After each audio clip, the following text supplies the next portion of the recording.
बिस्मिल्लाहिर्रहमानिर्रहीम। अस्सलाम वालेकुम। मेरा नाम जमशेद अंसारी है और आज कोई सियासी मौजू के हवाले से आपसे गुफ्तगू नहीं करनी, बल्कि ये मेरा जो इलाका है डेरा इस्माइल ख़ान, उससे तकरीबन 40 किलोमीटर दूर ये एक देहाती इलाका है।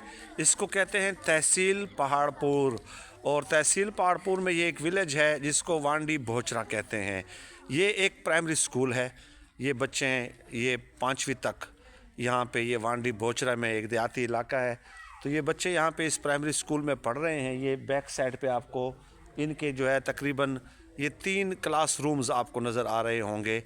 तो ये उमूमन क्लास रूम्स में ही पढ़ते हैं, लेकिन हैरत की बात यह है कि इस इलाके में गुज़श्ता 6 महीनों से ट्रांसफार्मर वापडा वाले ले गए हैं, तो पानी की बहुत ज़्यादा किल्लत है। और पानी इन बच्चों के लिए, आप देखें ये मासूम बच्चे जो यहाँ पे पढ़ रहे हैं, और इनके लिए पानी का कोई इंतज़ाम यहाँ पे मौजूद नहीं है, कतन कोई इंतज़ाम नहीं है। ज़ाहिर है जब 6 महीनों से लाइट ही नहीं होगी तो फिर पानी कहाँ से आएगा।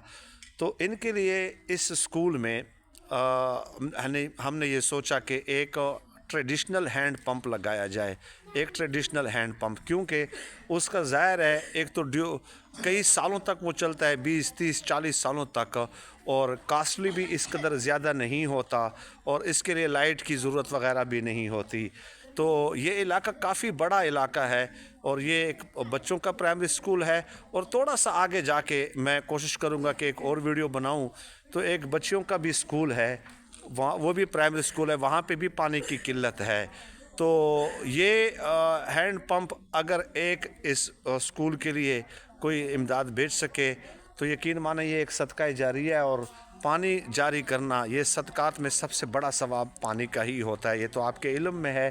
तो ये बच्चे 110 तादाद है यहाँ पे, ये बच्चों की, जो देहाती इलाके के बच्चे यहाँ पे इस गाँव के तालीम हासिल कर रहे हैं। तो यहाँ पे इस साइड पे यहाँ पे एक हैंड पंप लगाएंगे इंशाल्लाह। यहाँ पे ये इसका गेट है, ये इसका मेन गेट है जो बाहर से आता है, और मैं कोशिश करूँगा कि वीडियो के आखिर में बाहर का मंज़र भी दिखा सकूँ। तो व्हाट्सएप नंबर जिस पे आप रब्ता कर सकते हैं 031851311950 0318 51 31 950। तो ये व्हाट्सएप नंबर है, इस पे आप रब्ता कर सकते हैं, और आपके जवाब का मैं मुंतज़िर रहूँगा। बहुत शुक्रिया।